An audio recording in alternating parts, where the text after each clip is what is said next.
Olá, este é o Conexão Futura, aqui pelo canal Futura e também pela internet. Saiba tudo sobre o nosso programa acessando o site futura.org.br/Conexão Futura, está aí na sua tela. Aqui você tem acesso a todos os episódios do Conexão e também as nossas redes sociais.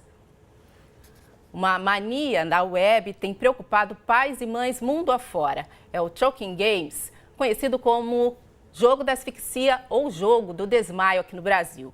Isso mesmo, os jovens exibem ou disputam ao vivo na rede essa brincadeira perigosa, já classificada por estudiosos como um comportamento de risco.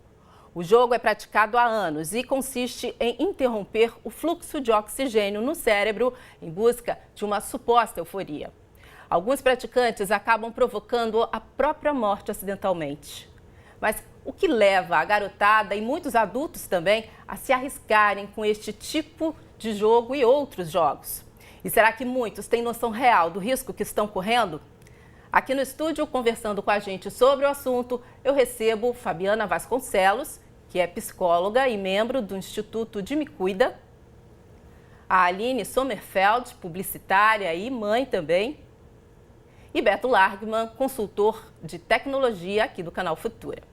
Por telefone, outra mãe, a Jane do Carmo, vai contribuir com a nossa conversa ao longo do programa. Fique ligado. Quero começar o nosso bate-papo com uma pergunta para a Fabiana. Recentemente, Fabiana, a gente tomou conhecimento aqui no Brasil do caso do Gustavo Detter, né? Um jovem de 13 anos, estudante de Santos. Ele teria se enforcado e morto ao ser desafiado por um outro praticante desse jogo, do jogo Choking Games, e assim, em casa, né? Pertinho do quarto do pai, nesse ambiente onde ele, entre aspas, estaria totalmente protegido, né, de todos os males. Normalmente é em casa que tudo acontece? Bom, infelizmente, as vítimas que nós temos no Brasil até o momento, todas foram em casa, encontradas ou pelos pais, ou por irmãos, ou por parentes próximos. Então, realmente é algo assustador, porque, a princípio, a casa, o lar, o quarto seria o lugar mais seguro onde essa criança deveria estar. A ideia de casa, de lar, ela supõe essa segurança, supõe esse lugar de proteção, como você falou. Então, o que é que está acontecendo que a insegurança chegou dentro dos quartos das crianças, dentro das salas das casas e estão acidentalmente levando tantos jovens? Infelizmente, as nossas estatísticas são muito baixas porque a gente não tem números reais de segurança pública ou dados de pesquisa ainda divulgados. E normalmente, até te cortando, essas mortes acabam sendo registradas como suicídio ou mortes acidentais, né? Exatamente, elas caem muito na estatística de suicídio erroneamente, deixando muitas vezes os pais sem saber realmente o que aconteceram, porque a gente tem um perfil que diferencia o suicídio, a ideação suicida, de um praticante do jogo do desmaio ou de qualquer outro desafio de internet. Então deixa aí em branco para que os jovens entendam que existe um risco da prática, porque a partir do momento que é suicídio a gente não faz uma prevenção, e caindo nessa estatística os pais ficam sem saber o que aconteceu. E agora, Beto, o que mais assusta nisso tudo é que esses jogos, eles não são novos, mas agora, atualmente, nos últimos anos, eles estão aí na internet, na rede, disponíveis para todos. É isso. Olha, eu acho que com o potencial de comunicação, que as novas tecnologias, né, smartphones e internet, Skype, tudo isso, os próprios jogos têm suas ferramentas de comunicação, vídeos postados, isso influencia muito, né? Tanto é que depois vamos falar sobre medidas, né, que já estão sendo tomadas em alguns países de prevenção, né? Mas todos esses meios de comunicação e digital principalmente, eles facilitam a proliferação, né, de coisas boas ou ruins, né? Infelizmente, nesse caso, existem milhares de vídeos no Brasil, acho que uns 17 mil, uma coisa assim. Tem muita coisa. Um dado de progressão, que é de uma pesquisa, que em 2010 nós tínhamos 500 vídeos. Na última pesquisa que o Instituto de Me Cuida fez, nós chegamos a 19 mil vídeos. Então, em um espaço de 6 anos, a gente vê uma progressão geométrica, na verdade, né, do número de vídeos. Sim. Só de um jogo, porque existem vários outros, né? É muita informação, para o bem ou para o mal, e tão acessível. Aline, como você faz para tentar, de alguma maneira, cuidar, observar o que seu filho, João, está fazendo na rede? Na verdade, eu acho que não é só na rede, né? Acaba que é bom que o monitoramento seja para a vida toda. Eu faço de tudo para participar o máximo possível da vida do João. E eu acho que pode ser no computador, pode ser no videogame, ou pode ser, sei lá, numa brincadeira específica com os amigos, assim. Tudo que se repete muito e que fica ali e que a gente não cria alternativa para que ele tenha uma vida mais dinâmica, a gente acaba montando um ciclo vicioso de alguma forma.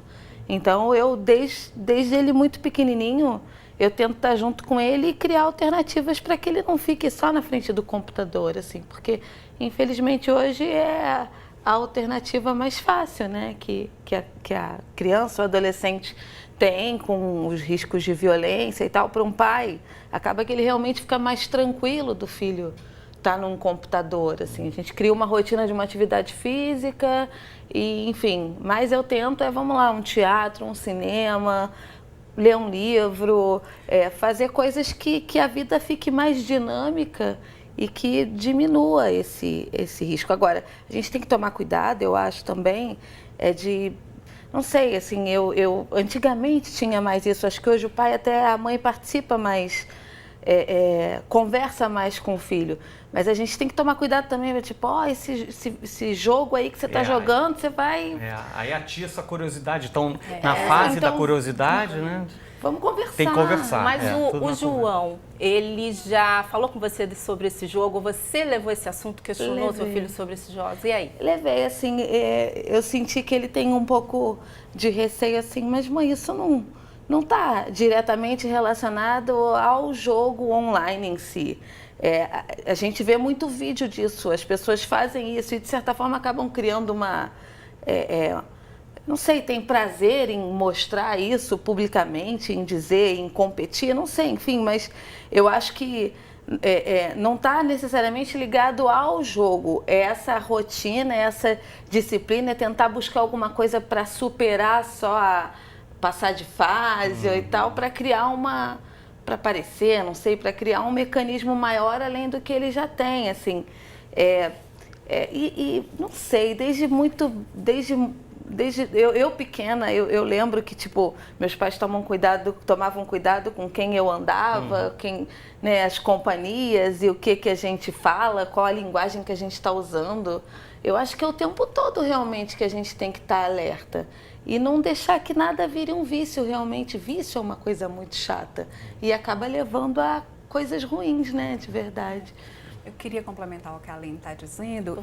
Em relação ao jogo, primeiro que ele não é a brincadeira do desmaio, que na verdade essa nomenclatura mais buscada e mais criada pelos jovens chama-se brincadeira do desmaio. Ela não está relacionada a uma prática de videogame em si. Nós temos aí um possível evento onde esse jovem pode ter sido desafiado a fazer isso, como pagar uma prenda, mas ela não está conectada a videogame em si. Existem outros elementos que a gente considera no Instituto que possam ser mais influenciadores. E você até citou essa ideia da imagem de aparecer. Ela é uma cultura contemporânea da criança e do adolescente. Existe uma necessidade muito grande. Eu acho que isso não é só criança e adolescente, não. Eu acho que todo mundo que publica... Isso, temos adultos também participando disso. Exato. Então, além de curiosidade, pode ser sim vontade de querer pertencer a algum grupo, provavelmente. Pois é. As pesquisas indicam que o jovem, ele tem dois extremos, né? Tem o vulnerável, a criança que está entrando nessa adolescência, ela não quer mais essa identificação parental, o pai, a mãe ou quem representa esse lugar. E aí ele entra nesse mundo onde ele precisa existir. Esse mundo que ele precisa existir, o grupo é essencial. Não tem como você não participar de um grupo. E é preciso entender que para a criança ou adolescente, a cultura do grupo é fundamental para a existência dele. Aquilo é fundamental naquele momento. Não tem como você chegar para a criança e dizer, não, mas você escolhe outro grupo, amanhã você tem outro. Isso não existe, né? Ele quer realmente aquela identidade daquele grupo que ele escolheu. Então, o vulnerável, ele se submete à prática. Indicado em pesquisa, 30% das crianças que fizeram a brincadeira do desmaio, elas fizeram por pressão de pares. Então, a gente está vendo uma criança que olha e diz assim, eu não faria isso na frente da minha mãe, nem do meu pai, é de risco, mas se eu não fizer, o grupo não me aceita, vai me pôr para fora, eu vou fazer. E aí, na ponta extrema, na outra ponta, nós temos o jovem que nos Estados Unidos chama do thrill seeker, é o buscador de emoção. Nossa. Ele vive, a gente tem um limiar de adrenalina, né? Todo mundo nasce com um limiar de adrenalina na média, alguns têm a mais e outros têm para baixo. Eu não tolero uma montanha russa, não subo, não tem quem faça. Mas eu conheço pessoas que vão 100 vezes se deixar num parque de diversão, acham aquilo a melhor coisa do mundo. Então a descarga de adrenalina para essas pessoas é quase uma necessidade, né? E tem o jovem que é assim. Então ele vai em busca dessa adrenalina, ele vai em busca dessa experimentação, porque tanto o vulnerável como o curioso, ele vai estar experimentando o mundo. Ele vai precisar experimentar o mundo para saber quem ele é. Isso é parte do desenvolvimento, né? Eu quero trazer para a nossa conversa uma personagem, uma mãe, a Jamie do Carmo. Jamie está com a gente? Sim, boa tarde. A Jamie passou por essa experiência em casa, infelizmente, ela perdeu um filho há 1 ano e meio. Conta a sua história pra gente. Então, o Thomas, meu filho, tinha 16 anos. A gente não tinha nem ideia que ele estava jogando, que ele estava brincando disso. E um dia ele ficou em casa sozinho e quando eu cheguei no final da noite, tipo meia-noite, eu encontrei ele em casa, já morto. E você... Mas depois a gente ficou sabendo dos sinais, de como que a gente pode saber, e realmente o Thomas tinha mostrado alguns desses sinais, que são dores de cabeça muito forte, olhos vermelhos, irritabilidade, tudo isso depois eu consegui reconhecer, mas quando aconteceu, eu não tinha a mínima noção do que tinha acontecido. Bom, foi realmente o susto. E você tem um outro filho, como você está conseguindo administrar todo esse acesso às redes, aos jogos, com esse filho que você está, enfim, tem a missão agora de acompanhar, Jane? Eu tenho uma outra filha e ela é mais velha, ela já tem 21 anos e ela já está em outra fase da vida. Mas ela, quando começamos a descobrir a existência desses jogos, ela foi lembrando que na escola dela tinha isso, que as pessoas respiravam desodorante, que eles faziam aquele jogo de desmaio no recreio, de bater no peito um do outro. E então mas ela já é adulta, né? Eu não preciso me preocupar com esse tipo de coisa com ela.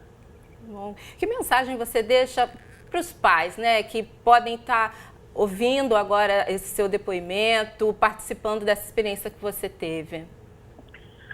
Então, eu acho que é importante que os pais entendam que é qualquer adolescente, que não é o tipo rebelde ou tipo abandonado, não tem um tipo. O Thomas era um menino muito tranquilo, muito de família, ele não era de sair à noite, de fazer bagunça, ele era muito tranquilão.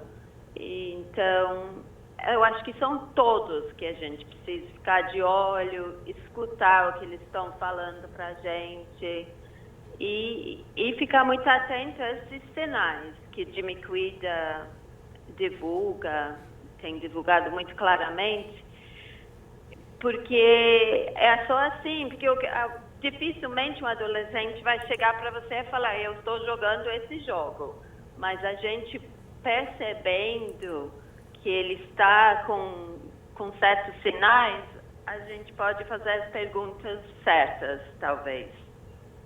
Certo. Obrigada pela sua participação, Jane, tá? Aqui no Conexão, por dividir essa sua história. Obrigada a vocês. Um abraço. Outro. Boa tarde. Boa tarde.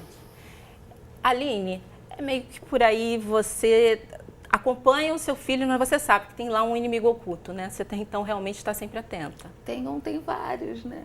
É mais um pra gente. A ferramenta, a rede. E na rede, vários. É a rede e também o lance da influência mesmo, assim. amigos. É óbvio que a gente, como mãe, tem que estar sempre atento de que realmente isso pode acontecer com qualquer adolescente. Meu filho é quieto, meu filho não é de sair, meu filho é um bom menino dentro de casa, o mesmo perfil. O meu empenho, e eu acho que acaba que é óbvio que é o empenho de toda mãe que cuida do seu filho e tal, de fazer o possível para a gente não pode nem murar essas dificuldades, essas coisas ruins que acontecem, porque infelizmente elas estão aí. Então a gente não tem como tolir, assim, botar alguma coisa no computador que isso ele não vai conseguir abrir, assim. Até tem alguns bloqueios no meu computador, mas é o meu marido que coloca lá isso aí, ele vigia mais, assim. Mas, por exemplo, troca de senhas, essas coisas, acaba que vai tudo pro meu e-mail ou pro e-mail do meu marido. Eu escuto bastante andando em casa quando ele está jogando, quem são, normalmente se repetem as pessoas que eles jogam, né? Então você tem aquele grupinho e vê o comportamento daquele grupo e quem são essas pessoas. Eu entro na onda dele, eu gosto que ele divida as coisas comigo. Então, esse ano a gente foi para o Brasil Game Show, fui para São Paulo, pegou ele, um outro amigo, levo desde novinho, gosto desses festivais de anime, levo eles e tento entrar na brincadeira, até para eu ali, devagarzinho, só acompanhando, a gente passa a entender um pouco, né?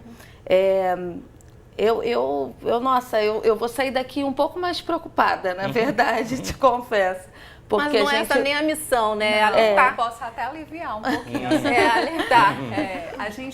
O que a gente está procurando não é tornar a internet o grande vilão dos pais. Eles chegam em casa e simplesmente anulem o computador, jogam tudo fora. Não existe. A internet veio para ficar. Ela trouxe um benefício enorme para a vida das pessoas, a gente não tem como negar. Né? Beneficia de uma forma que a gente tem uma vida mais prática, mais tranquila até.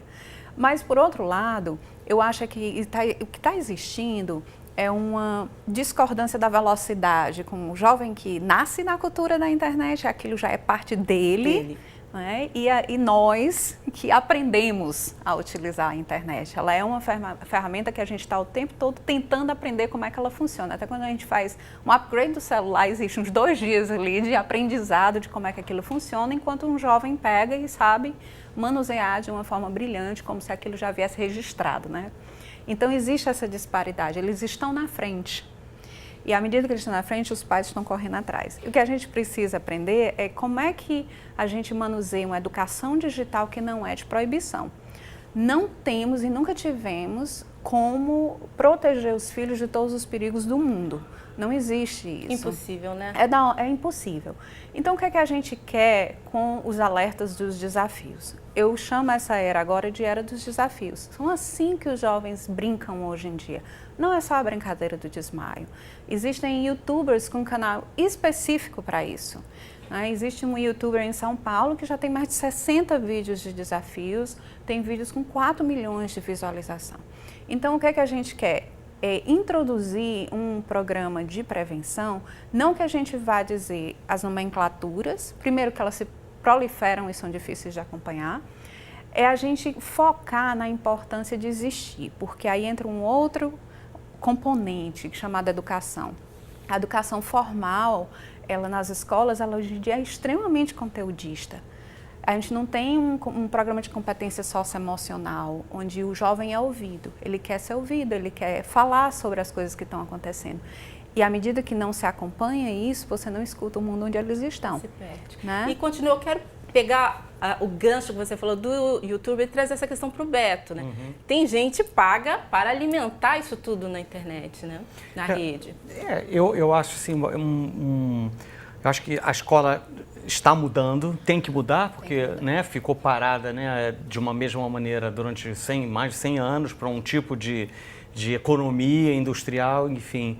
E tem um programa muito bacana em algumas escolas americanas que chama-se New Media Literacy, que é como se fosse uma alfabetização em mídias digitais, para que as crianças consigam entender e saber separar o que é verdadeiro, até fazendo uma busca no Google, porque aquilo, né, não acreditar em tudo que está na internet, que tudo é verdadeiro, esse tipo de coisa, redes sociais, como se comportar, né? Então nós estamos aprendendo a isso, né? Porque a internet muda a cada né, dia, coisas novas surgem, então a gente tem que estar sempre se preparando para o que vier. Agora, mais do que tudo, a educação e o papo em casa, eu acho que é o mais importante, né? E eu queria trazer, o nosso tempo está se esgotando, eu não queria terminar esse programa sem falar da questão da regulamentação, da fiscalização. Você, Fabiana, trouxe um exemplo para a gente aqui, né? A França parece que já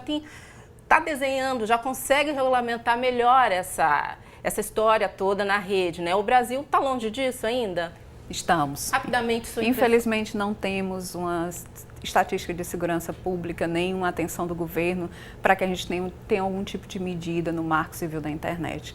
Estamos trabalhando para isso. Na França, existe uma multa extremamente alta para qualquer pessoa que publique qualquer tipo de vídeo, dissemine ou faça apologia a qualquer brincadeira que seja de alto risco para a criança e o adolescente, principalmente a brincadeira do desmaio. Assim como a segurança pública, ela é acionada se a pesquisa for feita online de qualquer casa da França. Então, essas são ações que a gente pode copiar, a gente deveria copiar. Parece proibicionista? Parece, mas a gente tem que começar por algum lado, porque a disseminação é muito alta e a gente tem que ter algum tipo de bloqueio desses vídeos. A gente tem que fazer isso. E é necessário, porque infelizmente a gente cada vez mais está tendo notícias, recebendo essas informações desses casos, dessas mortes, né, que estão chegando. Quero muito agradecer a participação de vocês aqui no programa, no Conexão Futura, Beto, Fabiana e Aline, e a você de casa também por ter acompanhado mais essa edição. Conexão Futura vai ao ar de segunda a sexta-feira na tela do canal Futura e a qualquer hora do dia e da noite no nosso site, futura.org.br/Conexão Futura. Até a próxima, a gente se vê.